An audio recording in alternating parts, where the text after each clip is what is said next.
Hey, what's going on out there? I'm Sean Devine. Hope you all are doing well. In this video, we're going to be covering the top 7 mastering mistakes, specifically when it comes to delivering your music for digital distribution. Now, we live in an exciting new era of releasing your music, whether you're an indie artist or a major label. It's never been easier to get your music out to the world so that your listeners can enjoy it.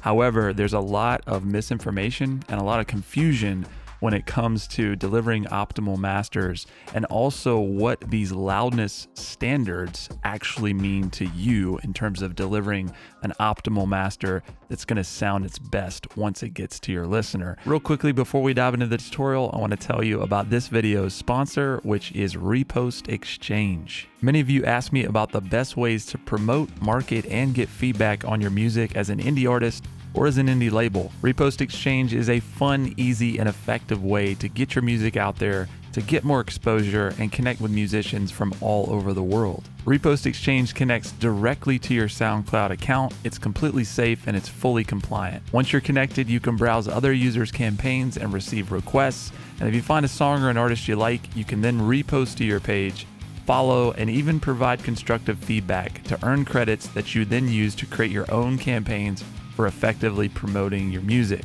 Repost Exchange is built to create organic connections and interactions. So there's no spam, no bots, and there are many requirements in place to ensure authentic engagement. If you're interested in joining the Repost Exchange community, I will put a link in the description below to sign up for your free account. You can also explore some of the monthly paid options to take things up a notch for massive immediate exposure. You can find me on Repost Exchange. Just search Sean Devine if you want to request a repost. So I look forward to seeing you all there. And with that, let's dive into the tutorial.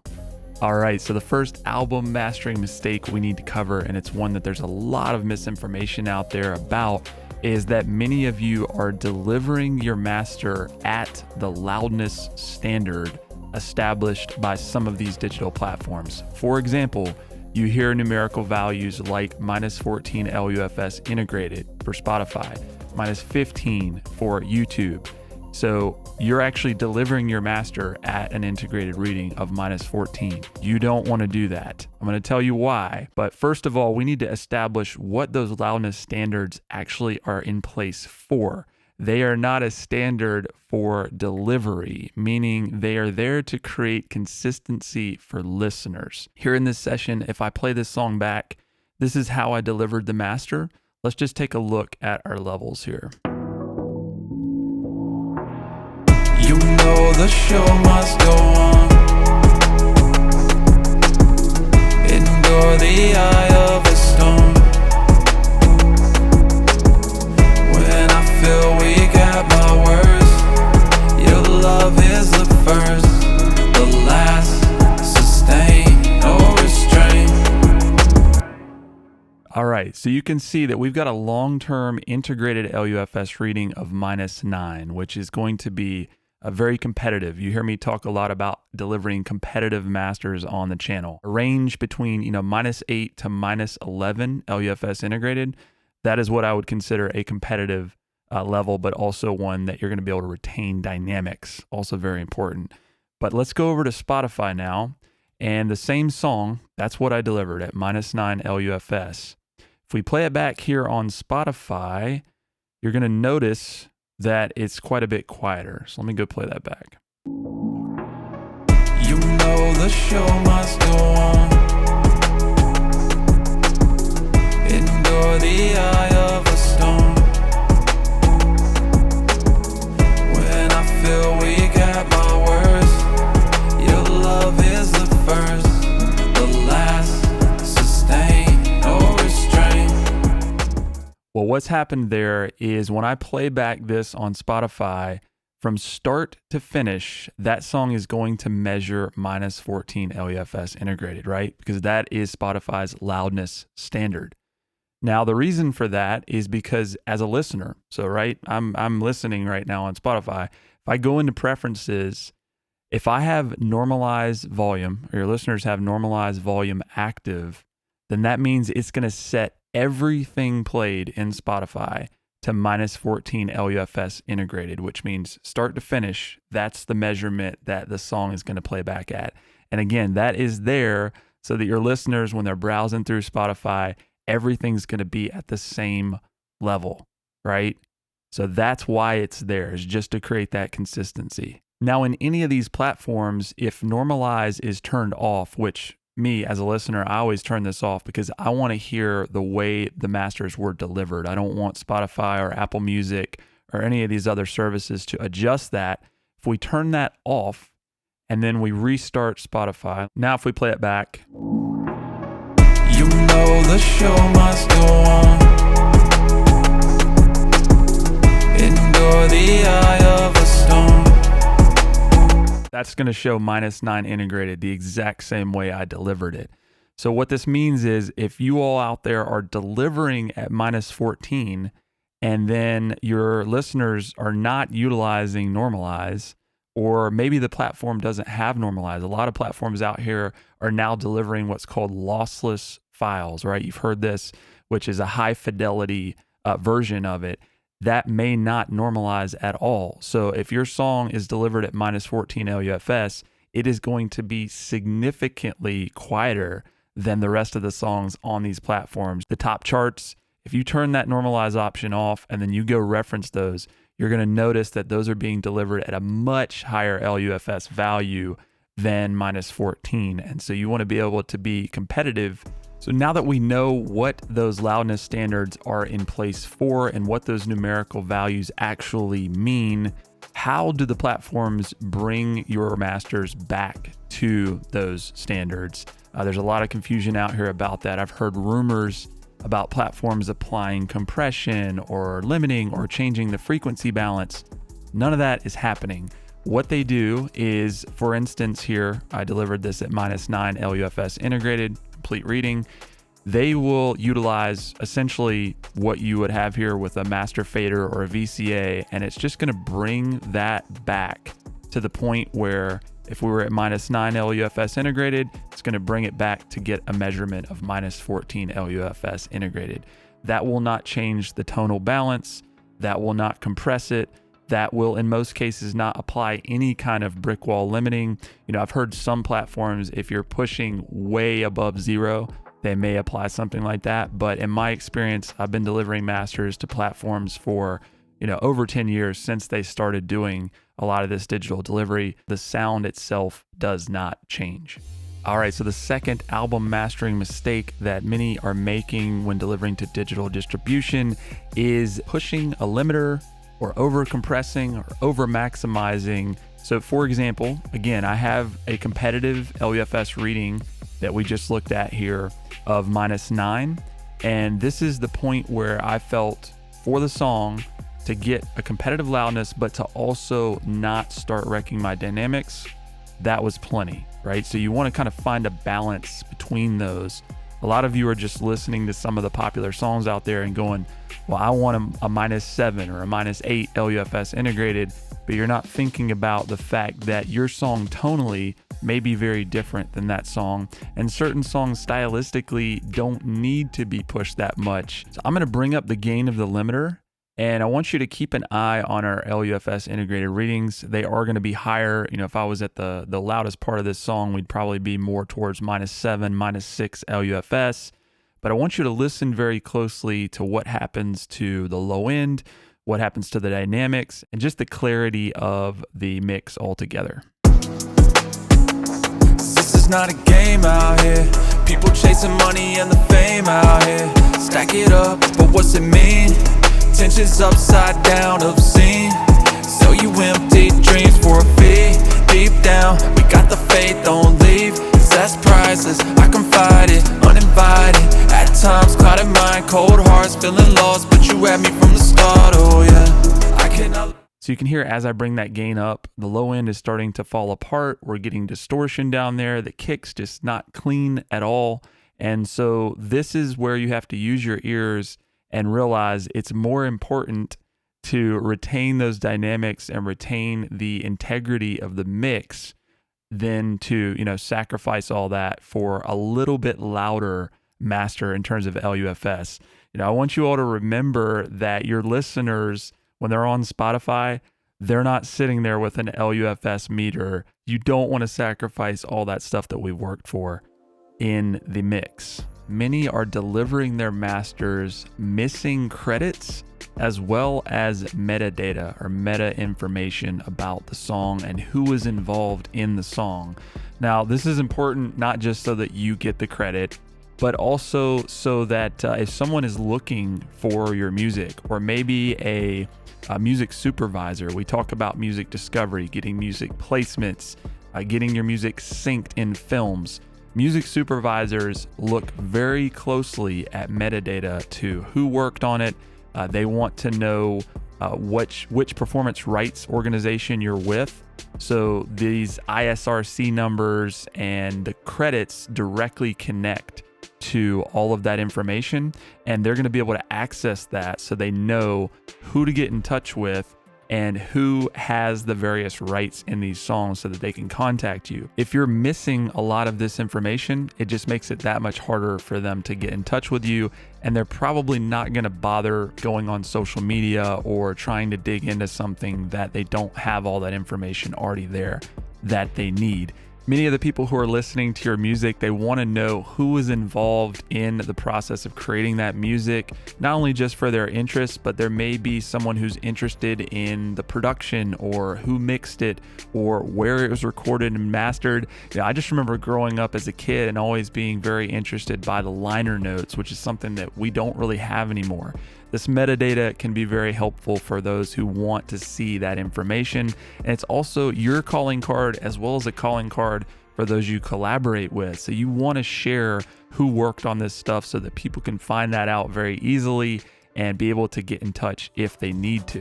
Many are delivering a lossy version of the final master, not a lossless, but a lossy, meaning an MP3 or an M4A, something that has been encoded at a lower bit rate to be delivered at a smaller file size, or just to be able to be delivered more easily. That is not the highest quality master, and it's not the one that you want going out to the platforms. Now, the platforms do encode in their own lossy formats. However, you don't want to start with a lossy format and then encode again to another lossy format. Happens more than you would think. And after you've worked so hard on that master for these really seemingly small details that make a big difference, those can be lost very quickly in that process. So what should you deliver your masters at in terms of format and quality? Definitely want to go for a wave or something lossless. You want to look at the original files. So if you get files that are in 48K 24-bit or 44K 16-bit, you want to keep that consistent. So whatever that is in, you don't want to degrade that at all. For instance, all the files in this session are 44K 24-bit. So that's what I want to bounce out as a master, and that's what I want to deliver. Most of the platforms will allow for 24-bit files. The highest sample rate that some of the platforms allow would be 44K. That's fine. You just want to make sure that you get the highest quality possible to them for the encode that's going to be released. The other thing that you want to do as an engineer, and what I do just to make it easier, is when I bounce out those masters, I give them a wave and an MP3, but I very clearly label the MP3 as an MP3, not just the extension, so that they know this wave, this is the highest quality, this is the master that should be delivered to distribution. This MP3 is just for reference. It's for you to pass around and have a smaller file, but you don't want to upload that one. Pay attention to the very beginning of your bounce and also the very end of your bounce. Now, what I do is I set a cycle up here in Logic, which means that whatever's between this yellow cycle markers, that's what's going to be bounced, for my master. But I'm very careful about where I place these in terms of the beginning and also the fade out, which we'll look at in just a minute. But on the beginning, a lot of you are making the mistake of just starting it right on the one. This song, as soon as I hit play, it's going. Now, that's okay in a lot of cases. I've noticed sometimes whenever the encoding is happening or just the way that the platforms are playing back, you can get a little bit of an artifact or maybe a little clip or a blip if that cut is too close. So what you need to do is just drag this back if you don't have any space in the timeline there. And you want to move that cycle, just a little bit. It doesn't have to be a full second, or, you don't want it to be anything really noticeable, but just enough to where you've got a little bit of silence. And you'll also want to go to the master and just go ahead and draw in a fade just to make sure if there's any noise, or if you're using, external hardware, we don't want that to show up. So I'll just build in a little fade. And we've got a little bit of cushion, little something there, just to make sure that we're on the safe side. Going to the outro, I'm just always surprised when I hear that a lot of masters, the engineers aren't paying much attention to the fade out and how smooth it is, or where it fades out, and also that it's going to sound natural in terms of going into another song. A lot of songs just end very abruptly. And I don't know that it's intentional. I think that they are just being lazy. So you want to make sure, as the song's ending,